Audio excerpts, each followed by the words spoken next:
Hi. Oh, my name's Erin. I'm a really big fan, and I'm really excited to see both of you. I'm a little stressed because I feel like I could ask about, gun violence. I could ask about anti-Semitism on campus. But I feel like with an opportunity like this, I would really appreciate some personal advice. I'm here at the University of Pittsburgh as a social work major, and I'm really passionate about it.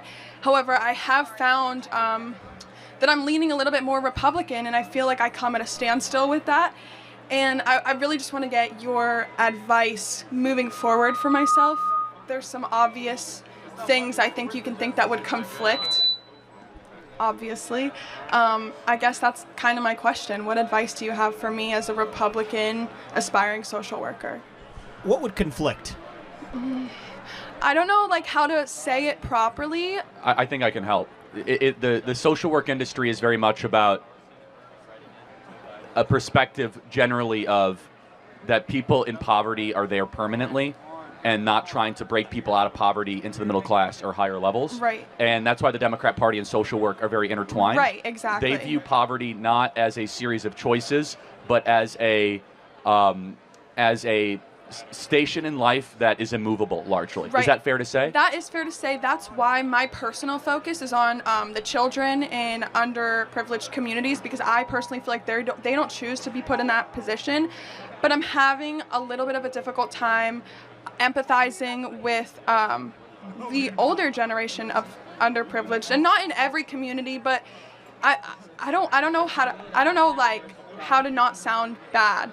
I know you are great at not sounding bad when you say stuff, but I don't want to say something that'll get me in trouble. Well, here's one way to look at it. And Charlie, that was helpful, actually. The Great Society from Lyndon Johnson. It was a series of policies that were designed to help underprivileged communities. Right. They hurt the very people they were supposed to help. How? Well, the reality is it created dependence on government. So you have a lot of single mothers, for example, that are paid more money not to have a man in the house than to have a man in the house because of the way the math of these aid programs What do work. you mean? Well, often the way the math of the aid is calculated is if you have an earning husband in the household, that actually causes you to disqualify for forms of federal aid that were designed to help you. Right. But actually, the best way to get kids in your own household ahead is in a two-parent household, because if you're raised in a two-parent household, you're less likely to end up in jail, less likely to end up in poverty, more likely to graduate from high school. So one of the ways that, if you're asking for advice, I would say for the people around you, even who might lean left, you can recognize their intentions come from a good place. Absolutely. But the policies of their leaders have actually betrayed the very people they were supposed to help. And you can let them know, because I believe this is genuinely true. Not just the Republican Party, but our conservative movement.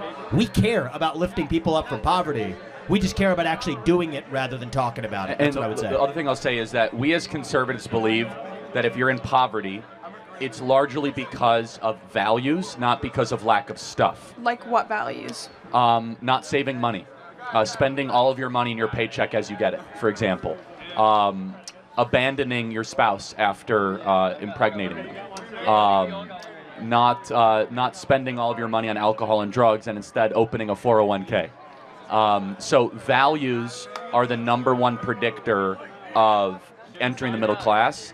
And there's a great book called Life at the Bottom, you should read it, by Theodore Dalrymple, who's a social worker in the United Kingdom. It's called Life at the Bottom, where he got into social work because he wanted to help people, and he realized it was not a lack of stuff. It wasn't lack of housing, lack of food stamps. It was that their value system was one that kept them poor. So yeah, really quick, then I want to get to the next question. I'm just struggling because in all of my social work classes right now, they're talking about all of those things. And they're wrong.